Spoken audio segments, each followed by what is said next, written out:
Galera, tudo bem?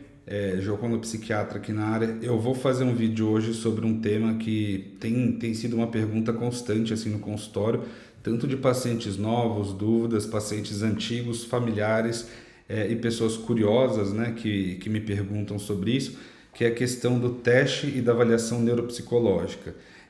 No Brasil, eu acredito que tem um conceito um pouco diferente do que se tem em outros países, como os países europeus e Estados Unidos. E o pessoal, ao meu ver, pede de forma inadequada, tá? Então, acho que esse vídeo vem em esclarecer esse tipo de avaliação, qual a motivação para isso, qual o intuito que a gente quer com esse tipo de teste, e também conscientizar a população. Bom, antes de tudo, fiquei um tempinho aí tive um acidente, enfim, aí eu me afastei e estou voltando agora com tudo com o canal, tá bom? O canal ele vai tentar focar um pouco mais em conscientização, em questões de neurociências, psiquiatria, por aí, de um ponto de vista mais didático e falando sobre temas que eu estudo, basicamente neurociências, tá bom? Dito isso, quem puder se inscrever, compartilhar, curtir, comentar, eu agradeço e vamos lá. Bom, teste, a avaliação neuropsicológica, né? Muitas vezes o paciente chega pedindo, eu queria saber mais sobre o teste, como se fosse uma coisa só. Você vai lá, faz um teste e acabou.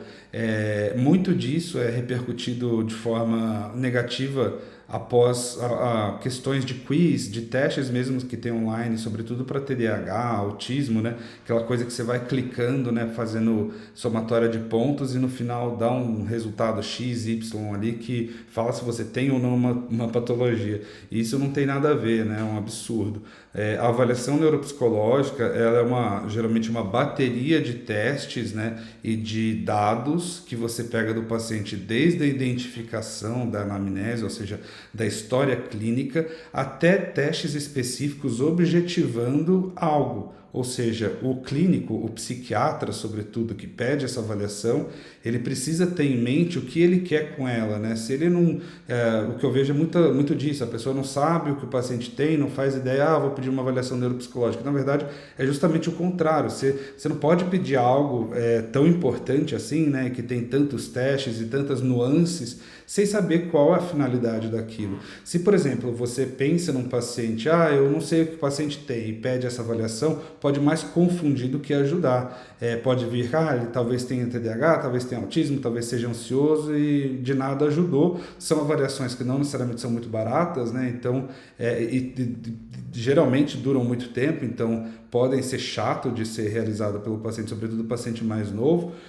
Então, do meu ponto de vista, tem que saber por que pedir, quando pedir e com quem fazer, porque a qualidade, né, a interpretação dessa série de testes que o profissional vai fazer é absolutamente importante. Se o pessoal não é capacitado, não é técnico o suficiente para poder fazer e interpretar aquilo, o resultado vai vir horrível, era melhor nem ter pedido. Então, às vezes, a gente pede, né? A pessoa familiar faz a avaliação com um profissional inadequado e o resultado muitas vezes é ruim.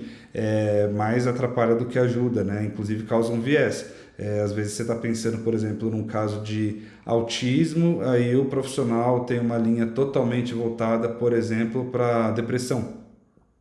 E aí ele tem um viés dele lá de interpretar tudo como depressão e, enfim, a família compra essa ideia e muda totalmente a confiança no tratamento.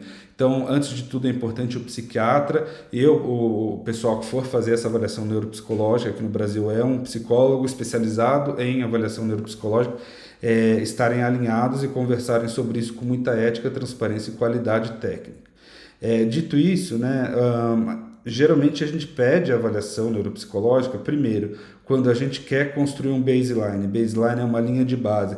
A gente quer entender como aquele indivíduo funciona, né? São vários testes e várias baterias, porque são vários domínios. Então a gente quer entender qual é a personalidade daquele sujeito, se ele tem depressão ou se ele não tem, se ele tem um transtorno de humor, né? Depressão, ansiedade, transtorno afetivo bipolar, a história daquele paciente.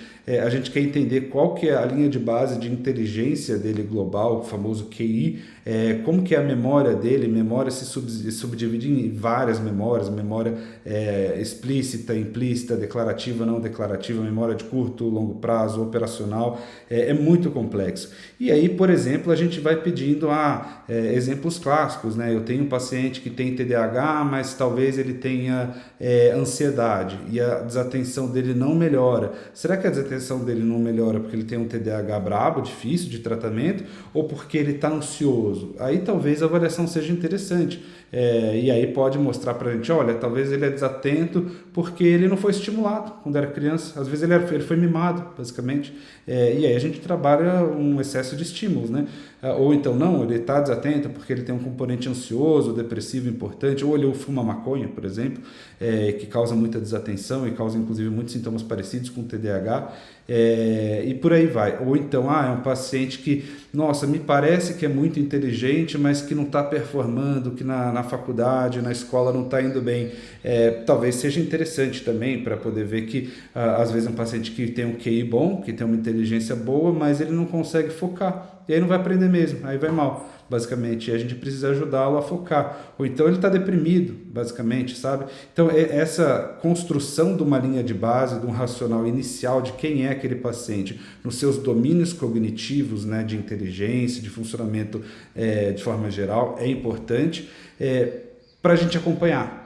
Porque digamos que seja um paciente que tenha um diagnóstico, por exemplo, de autismo, de TDAH, a gente tem essa avaliação. E num determinado momento ele começa a piorar muito, ele sempre foi capaz de trabalhar, de estudar, era uma pessoa de alta performance e caiu muito. E não é depressão, e não é nada que justifique. Às vezes vale a pena fazer, ele pode ter tido um evento, por exemplo, um evento orgânico que a gente chama, né, com seus 50, 60 anos, pode ter tido um AVC, pode ser hoje em dia muito falado uma sequela da Covid, entende?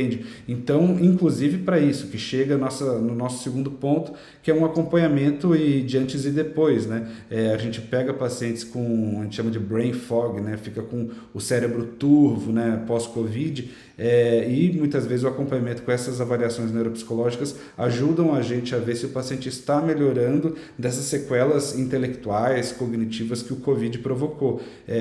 Mas também é comum em pacientes que tiveram AVC, para a gente ver como ele funcionava antes, como ele funcionou depois, pacientes que estão abrindo um processo de demência, por exemplo, um quadro de Alzheimer, ou uma queda cognitiva leve, né?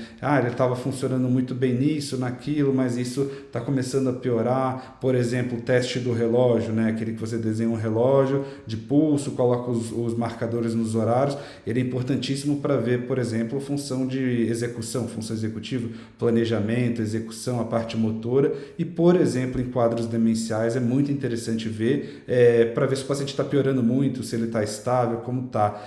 Então, temos aí algumas utilidades da avaliação neuropsicológica. Primeiro, conhecer esse paciente. Segundo, auxiliar num possível diagnóstico, ou diagnóstico esteja em dúvida, ou até de comorbidades, ou seja, um TDAH que tem ansiedade, um TDAH que tem depressão, é um paciente com quadro demencial que é impulsivo e por aí vai.